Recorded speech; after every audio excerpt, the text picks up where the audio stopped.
Assalamualaikum warahmatullahi wabarakatuh. Alhamdulillah, wassalatu wassalamu ala rasulillah wa ala alihi wa sahbihi wa mawala. Asyhadu an la ilaha illallah wahdahu la syarikalah wa asyhadu anna Muhammadan abduhu wa rasuluh. Allahumma salli ala Muhammadin wa ala ali Muhammad kama sallaita ala Ibrahim wa ala ali Ibrahim wa barik ala Muhammad kama barakta ala Ibrahim wa ala ali Ibrahim fil alamin innaka Hamidum Majid. Hadirin jamaah salat maghrib rahimakumullah, lanjutkan pembahasan kita di kitab Bulughul Maram. Hadis yang terakhir yang kita bahas adalah hadis Abi Mas'ud Al-Ansari anna Rasulullah sallallahu alaihi wasallam naha an samanil qalbi wa mahril baghi wa hulwanil kahin. Rasulullah melarang kita untuk mengambil upah dari atau mengambil harga dari anjing, ya. Dan jumhur ulama menyatakan bahwa semua jenis anjing, entah itu anjing yang terlatih ataupun anjing bebas, anjing liar, entah itu dijual untuk dimakan ataupun dijual untuk menjaga kebun atau lain sebagainya.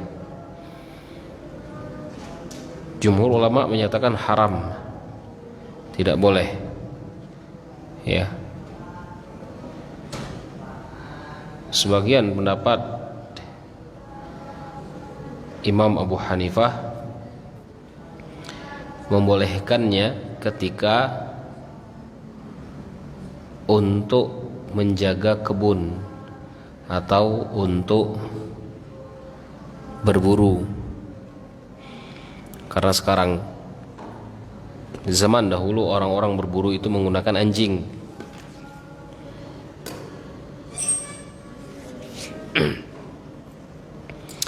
Dan ini pendapatnya Abu Hanifah. Jumhur ulama tetap tidak memperbolehkannya, walaupun untuk berburu, untuk menjaga kebun, apalagi dijual untuk dimakan, ya, haram, mutlak haram.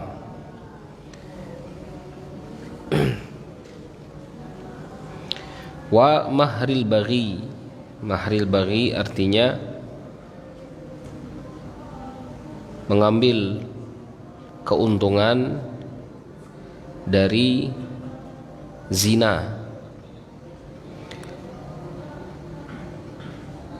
Dan yang digunakan untuk berzina dahulu adalah budak. Jadi budak itu boleh untuk diperjualbelikan dan juga boleh untuk digauli, disetubuhi, ya. Tapi kalau untuk dibuat zina, maksudnya siapa yang ingin menyetubuhi budak ini, dia mayar kepada tuannya, itu tidak boleh, haram hukumnya, ya, hukumnya haram. Dan sekarang pun seperti itu, bahkan bukan budak lagi, orang merdeka sekarang yang dijual untuk mengambil keuntungan dengan mengambil unsur zina di dalamnya, ya, menjual tubuh mereka, aurat mereka, menjual kecantikan mereka, dan ini semuanya haram, ya. Tapi kadang-kadang sebagian dari saudara-saudara kita ini, saudari ya, berpikir lain daripada maling macam ini. Nah, maling itu dosanya antara manusia dengan manusia, muamalah dengan manusia. Yang seperti ini itu hubungannya dengan Allah Subhanahu wa ta'ala. Ya.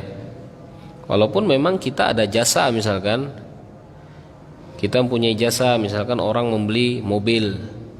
Tapi orang membeli mobil itu 11-12 lah, mengambil kesempatan untuk melihat aurat misalkan.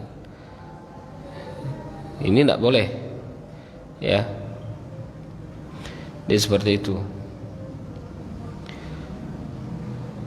Kemudian yang ketiga, Rasulullah SAW menyatakan hulwanil kahin,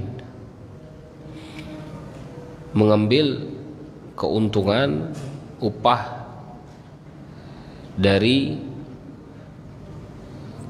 kahin. Kahin itu peramal, dukun. Dan upah ini haram hukumnya. Ya. Bahkan yang datang kepada dukun juga diancam Rasulullah SAW. Selain dukunnya, orang yang datang kepada dukunnya juga diancam Rasulullah SAW.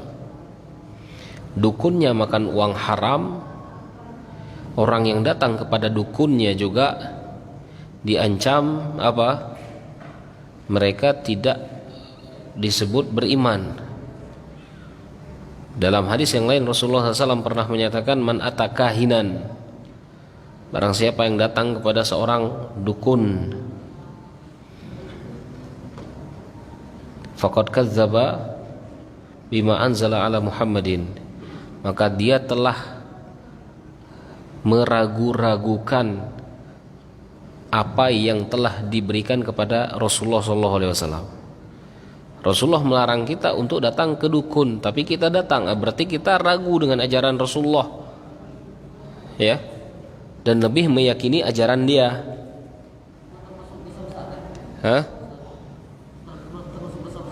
Termasuk dosa besar, iyalah, bahkan mendekati dosa syirik,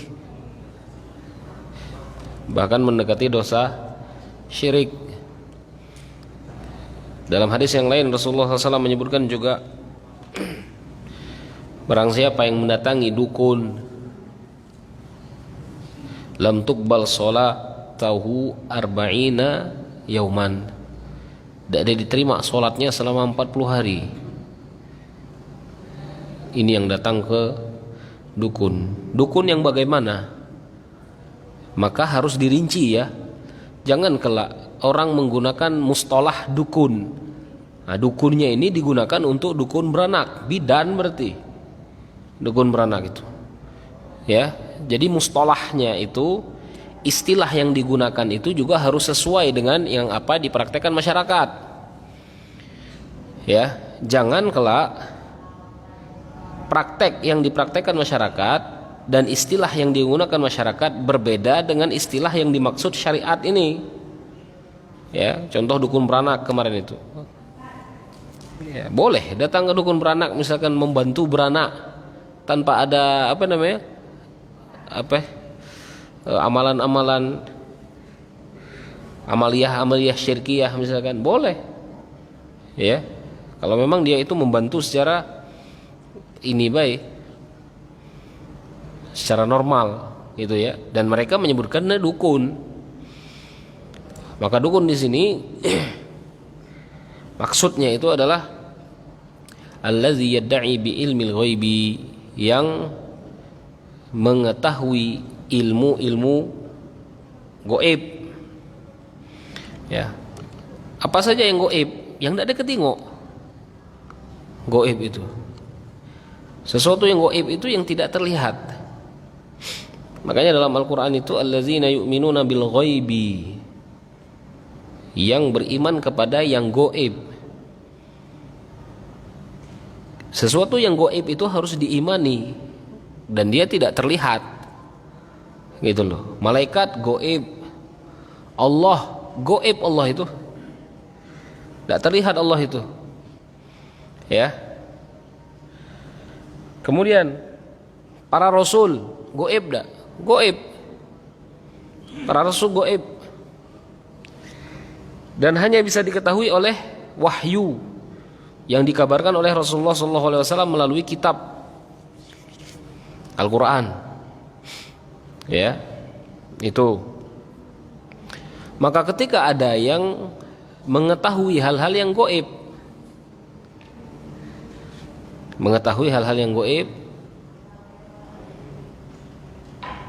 kemudian dia bukan termasuk para nabi, dan juga dia bisa menceritakannya secara detail, ya, maka dia telah bersekutu dengan yang namanya syaitan, jin, ya. Walaupun misalkan yang berbicara itu adalah seorang ustadz misalkan, ya, ustadz itu tidak bisa merinci jin itu bentuknya bagaimana, tidak tahu dia. Tapi kadang-kadang ustadz itu tahunya lewat apa? Lewat percakapan dengan setan itu sendiri, dengan jin itu sendiri, lewat percakapan, ya. Tapi kalau misalkan langsung tebak bentuknya seperti ini, rambutnya panjang, mancung hidungnya, ini goib, ini nggak bisa diketahui. Dan kalaupun diketahui berarti dia mengambil kabar dari jin yang lainnya, ya. Perhatikan surat Al-Jin. Inna kunna naq'udu minha maqa'ida lis-sam' faman yastami'il ana yajid lahu shihaban rasada. Dulu kami bersama para malaikat, kata jin ini, kami dulu bersama para malaikat, derajatnya sama, dan kami mengetahui kabar-kabar yang di langit itu, apa yang akan Allah berikan kepada ahlul ard, orang-orang yang di dunia, tahu kami. Tapi itu dulu. Fama yastami'il an, tapi sekarang yang ingin mendengarkan kabar langit ini bukan seperti film Sun Gokong, ya. Kabar langit ini maksudnya adalah ketetapan Allah Subhanahu wa taala yang akan terjadi, ya, untuk kita yang sedang hidup di dunia ini, ya. Fama yastami'il ana yajid lahu shihaban rasada. Barang siapa yang ingin mendengarnya sekarang, maka sesungguhnya kabar itu telah dijaga oleh para malaikat, jangan sampai didengarkan oleh syaitan, jin itu tadi. Dan barang siapa jin itu ingin mendengarkan kabar itu, maka dia siap-siap untuk mendapatkan panah, syihab rasada, panah yang sangat panas yang akan melempar dia, jin itu tadi, ya. Imam Qurtubi menjelaskan hadis ini, menjelaskan ayat ini, ya. Kabar-kabar yang diminta jin, syaitan ke langit itu yang akan diberikan kepada kahin ini tadi, kepada kahin ini, kepada dukun ini, dan dialah yang akan menjual kabar itu kepada masyarakat awam, ya. Salah satu kemarin kan ramalan kan, ya, cici apa itu, tidak tahu, tidak amat tahu, ya, ramalan bahwa akan terjadi ini dan ini di tahun 2021. Walaupun yang terjadi itu sahih, misalkan, ya, tapi apa yang dikabarkan dia sahih, walaupun sahihnya itu bocoran dari golongan jin, di mana jin itu telah maling berita istilahnya. Dan jin itu mau maling berita bukan secara gratis. Sama dengan kita datang ke dukun, gratis tidak? Tidak ada gratis. Dukun itu juga memberikan iwat. Iwat itu artinya apa, ya? Harga. memberikan harga kepada golongan jin itu, ya. Maka kita harus tahu teorinya seperti ini. Jangan kita dibodoh-bodohi oleh golongan syaitan, ya. Kuda dia nyebut jin karena jin itu juga ada yang muslim, ya. Bahkan lanjutan ayat, inna lamma sami'nal huda amanna bihi. Jin juga yang berkata, kami ketika mendengarkan huda Al-Quran, ya, amanna bihi, kami beriman. Itu perkataan jin juga, ya. Jadi kahin ini orang-orang yang mengambil kabar dari langit, yang mengetahui hal-hal yang goib. Mereka mengambilnya dari golongan jin yang juga nanti dia akan jual kepada manusia. Yang membelinya ya manusia-manusia bodoh, ya, manusia-manusia yang bodoh, gitu loh.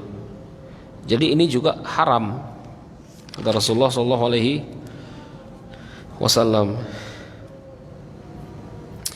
Bahkan dalam hadis, ya, man ata arrafan, barang siapa yang datang kepada arraf. Arraf itu dukun juga, yang mengetahui yang gaib. Fasaddaqahu bima yaqul, kemudian kita percaya dengan apa yang dia katakan. Faqad kafaro, berarti dia telah kufur, kafir dia. Berat kan? Berat ini, ya. Faqad kafaro bima anzala ala Muhammadin, maka dia telah kafir, mengingkari ajarannya Rasulullah SAW. Tapi ingat-ingat, ya, jangan mudah menghakimi ini, ya. Karena kenapa? Karena masyarakat kita ini masih ada syubhat di atas kepalanya. Taruhlah misalkan Ahmad datang kemarin ke dukun, apa langsung sebut kane murtad, mat kane harus syahadat ulang. Benar tak perkataan aku ini kira-kira? Salah, ya. Karena datangnya dia ke dukun tadi ada syubhat di kepalanya. Dia menyamakan dukun itu dengan dokter.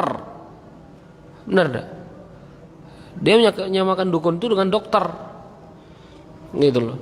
Sampai sekarang banyak yang menyamakan ustadz itu dengan dukun, ya. Dikarenakan mereka tidak bisa membedakannya. Dan ketika mereka itu masih ada syubhat, kejahilan di atas kepala mereka, maka tidak boleh langsung kita itu kane murtad kane, langsung tidak boleh. Tapi kita harus jelaskan perbuatan yang seperti ini ancamannya kufur. Jelas, ya? Perbuatan yang seperti ini ancamannya adalah kufur kepada Allah Subhanahu wa taala. Ya. Jadi ini kata Rasulullah SAW. Hadis selanjutnya dari Jabir bin Abdullah radhiyallahu anhuma, annahu kana ala jamalin lahu qad a'ya. Jabir membawa seekor unta, ya. Jabir membawa seekor unta. Untanya ini lah lemes, lah dage power, ya.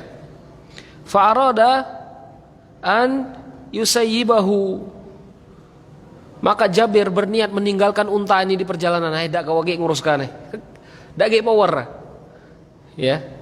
Dage nak berjalan, dak nak berjalan lagi.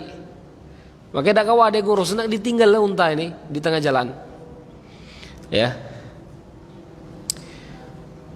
Fa lahiqanin nabi, kemudian Rasulullah SAW menjumpaiku. Ini dalam perjalanan, ya.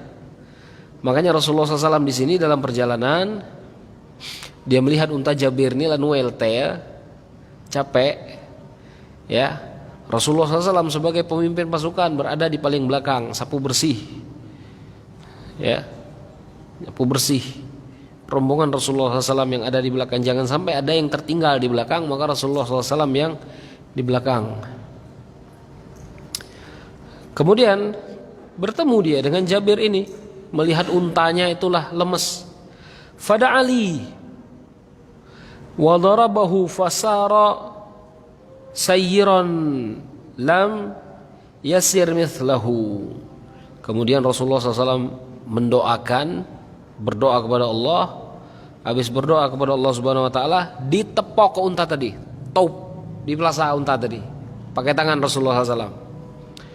Setelah ditepok Rasulullah SAW, semangat unta itu hidup pulih, bukan hidup pulih, maksudnya kuat pulih. Ya, unta tadi kuat lagi. Faqala bi'nihi bi auqiyatin.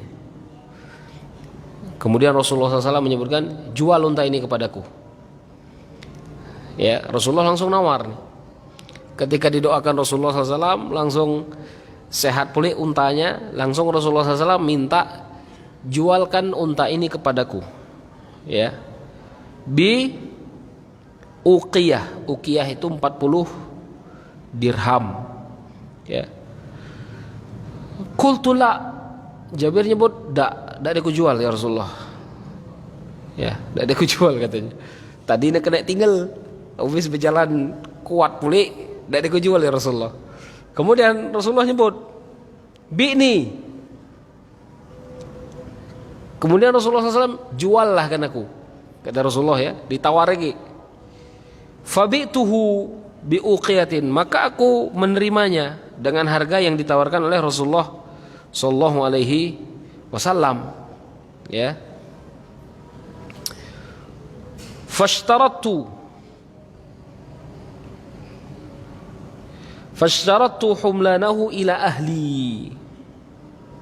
Falamma balagtu ataituhu bil jamal. Kemudian aku, kata Jabir, sebagai penjual, ya, aku meminta syarat kepada Rasulullah SAW. Aku minta syarat kepada Rasulullah SAW untuk membawa barang aku tadi, ya, barang yang ada di unta itu, dan aku ingin membawanya kepada keluargaku. Ya. Kemudian ketika aku telah sampai, maka aku berikan unta itu kepada Rasulullah SAW. Fanaqadani samanahu. Kemudian dia memberikan harganya, uang dinar tadi, dirham tadi. Thumma raja'tu. Kemudian aku pulang. Setelah mengantarkan unta tadi, aku pulang.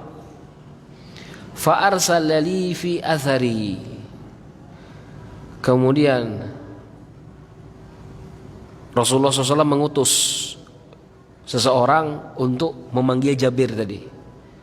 Ya, hudai unta itu diantar kepada Rasulullah SAW, dia mendapatkan harganya, ya, uangnya, dia pulang.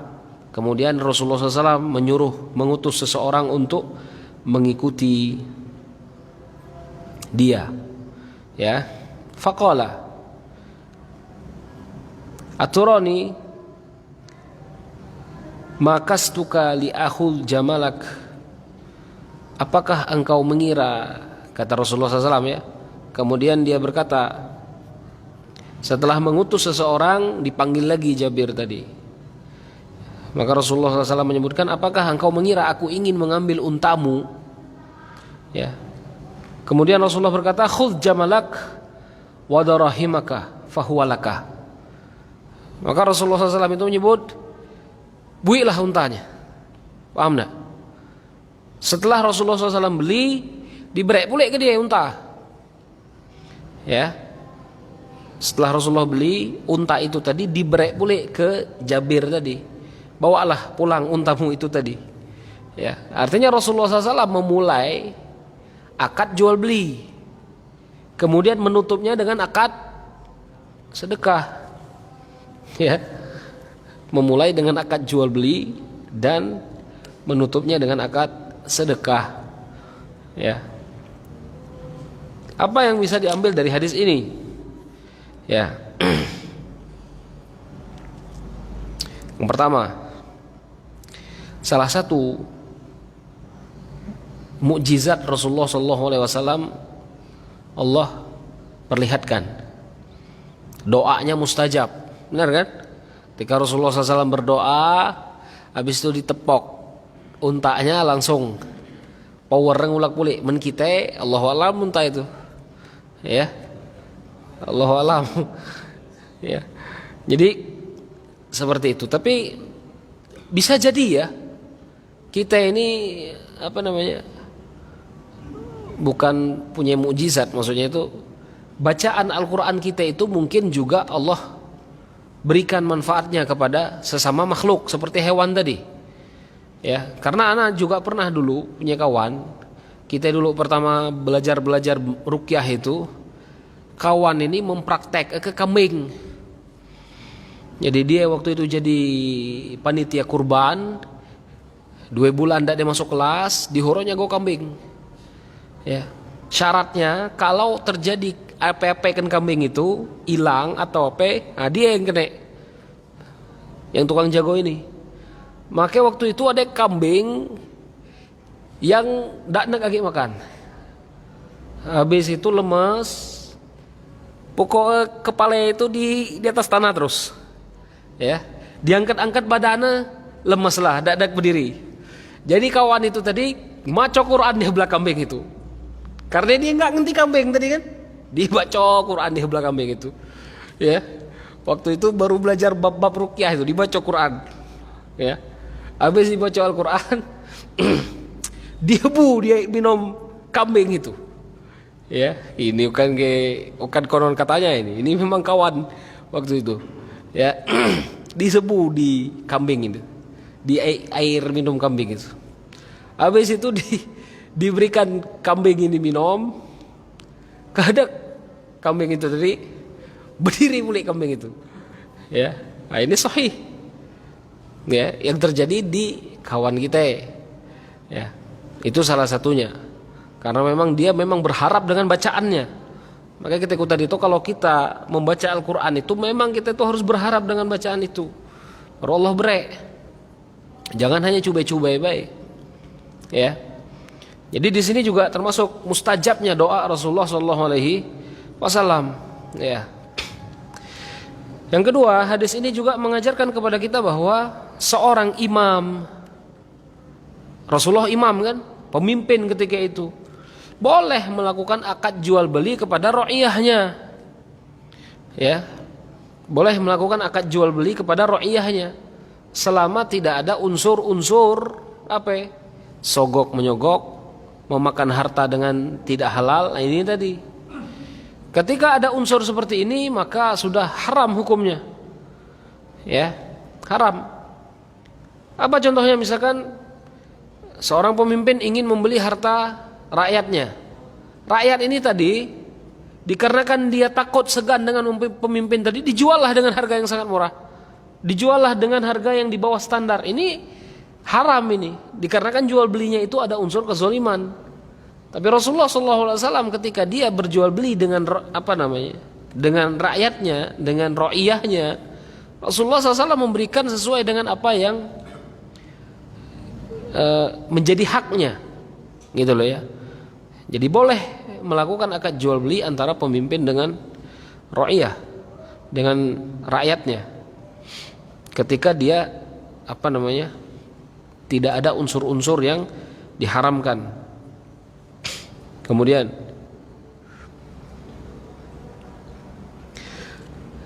boleh meminta syarat ketika jual beli. Ya. Boleh meminta syarat ketika jual beli. Tapi syaratnya jangan sampai menyelisihi Al-Qur'an, minta syarat tadi. Ya. Dalam akad jual beli boleh meminta syarat.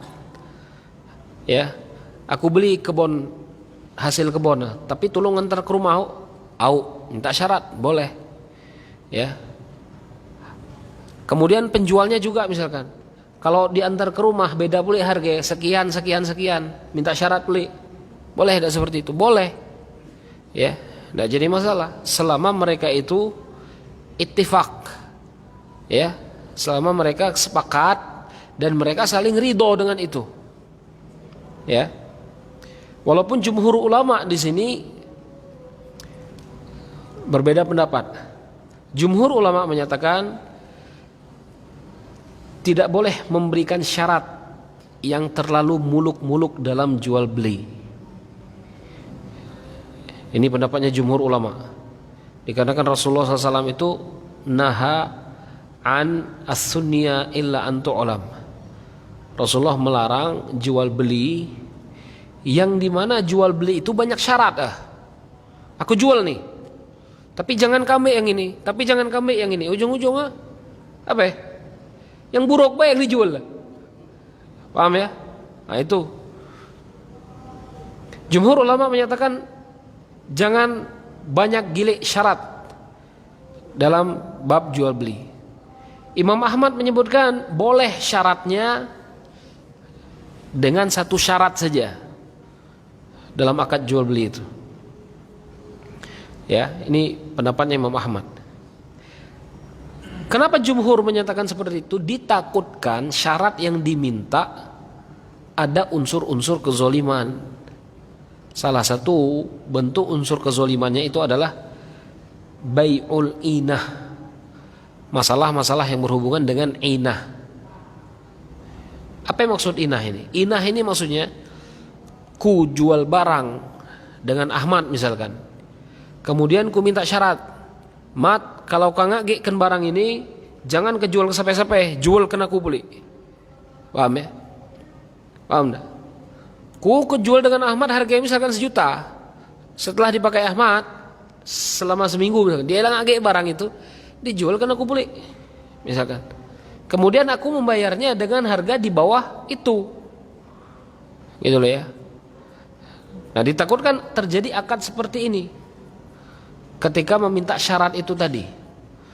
Bahkan Rasulullah SAW itu menyatakan naha an bai'ah. Sesungguhnya Rasulullah SAW itu melarang bai' akad fi bai'atain, di dalam 2 akad dalam 1 akad. Paham enggak maksudnya? Akadnya jual beli, tapi kemudian disisip akad yang tadi. Paham enggak? Disisip akad syarat tadi. Kalau karena menjual, jangan jual ke orang ngage syarat dah. Jual ke aku. Gitu loh. Ya. Ini jumhur ulama menyatakan jual beli yang seperti ini jual beli yang riba. Walaupun barangnya beras misalkan. Ya, walaupun barangnya karet. Ya. Tapi kalau dia jual ke yang lain tidak jadi masalah. Ya. Kecuali mazhabnya Imam Syafi'i. Imam Syafi'i membolehkan. Karena kenapa? Karena akadnya sudah berbeda. Akad yang pertama sudah selesai di situ, akad yang kedua itu berbeda. Cuman jumhur menyatakan syarat itu tadi yang membuat dia itu haram. Ya, syaratnya itu tadi yang membuat dia haram. Dan di sini Jabir meminta syarat kepada Rasulullah SAW. Benar. Apa syaratnya? Dia gunakan dulu unta tadi kan, sampai rumahnya. Baru pas sampai di rumah diberikan kepada Rasulullah SAW unta itu tadi. Gitu loh. Ya. Tapi pendapat ini sini pendapat Ibnu Taimiyah ya. Ibnu Taimiyah menyatakan al-aslu fil uqud wa syurut sihhah wal jawaz. Akad jual beli dan syarat-syarat yang ada di dalamnya boleh saja selama syarat itu tidak menyelisihi Al-Quran dan Sunnah. Boleh. Ya. Contoh misalkan kita beli sapi, kita minta syarat, kami belikan kah? Syarat tulung antar sebelum mutong. Oke, kata penjualnya sudah sah di situ. Ya, tidak ada yang menyelisih kitab Allah Subhanahu wa taala di sini. Akadnya. Ya. Maka ketika misalkan ada yang menyelisihi syarat, paham enggak? Ada yang menyelisihi syarat. Maka ketika itu salah satu bisa komplain. Ya. Baca komplain. Contohnya misalkan kita ini membuat akad seperti tadi. Ya. Akadnya tolong antar sebelum dikutang. Tahu-tahu sehari sebelum datang. barang itu. Kita tidak tahu naruh di mana. Ngurus sapi tidak tahu ge kita. Ya. Ngurus sapi tidak tahu juga. Kemudian mati. Siapa yang tanggung jawab di sini? Kira-kira? Hah? Penjual. Karena dia menyelisihi syarat. Ya, karena dia menyelisihi syarat. Makanya Rasulullah SAW juga menyebutkan al-muslimuna ala syurutihim illa syartan ahalla haraman au harrama halalan. Sesungguhnya muslim itu tergantung orang muslim dinilai sesuai dengan syarat yang mereka minta. Kalau syarat yang mereka minta disepakati dan dipenuhi, ya itulah seorang muslim. Kecuali syarat-syarat yang menghalalkan yang haram dan mengharamkan yang halal, itu tidak boleh. Ya, syarat-syarat yang mengharamkan yang halal atau menghalalkan yang haram itu tidak boleh. Ya.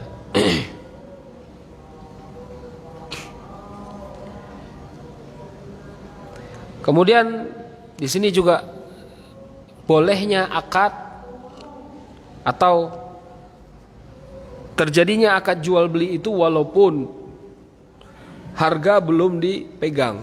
Artinya duit belum ada cash, akad utang, DP dulu, dilunasi belakangan, tidak jadi masalah. Ya, ini dalilnya.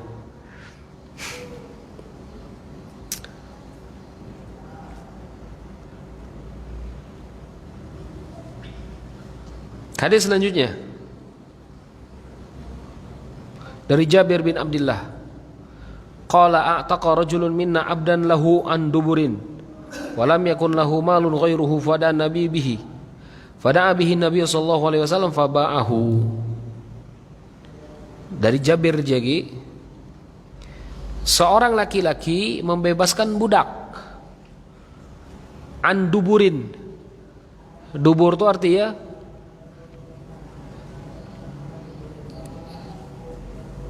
Ahmad ini misalkan punya budak, ya, tapi zaman sekarang ini tidak ada budak. Zaman sekarang tidak ada budak. Hati-hati ini. Ya, budak itu tidak akan ada kecuali ada perang. Kita ini belum ada, ya, belum ada kita nih.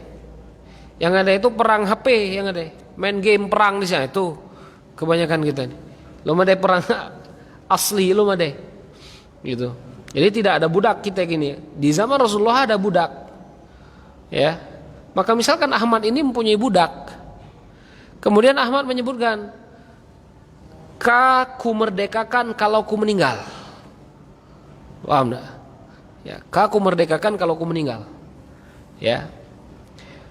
Ini sah. Gitu loh.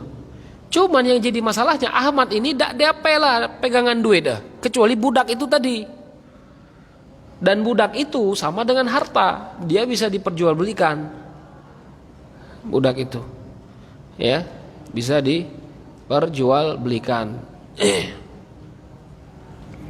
Maka ketika Rasulullah SAW mengetahui ada orang yang nak menjual budak, dia tidak punya harta, maka Rasulullah SAW ngambil alih budak itu, dijual budak itu tadi.